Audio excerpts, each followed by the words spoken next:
कोई aujourd'hui aussi, c'est un autre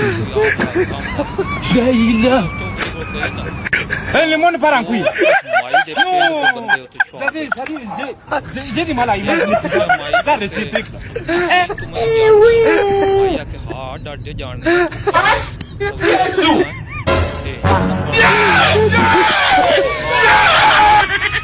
तेरी बीवी दा किसी ने चक्कर आ तो छड़ के ते नस गई वो सोचे उसा के बीवी नु छेड़ के चंगा स्यापा छेड़ नु पाई दियो उसा क्या इस नाल वाले माते के दा नाल दे इस नु तू जान नहीं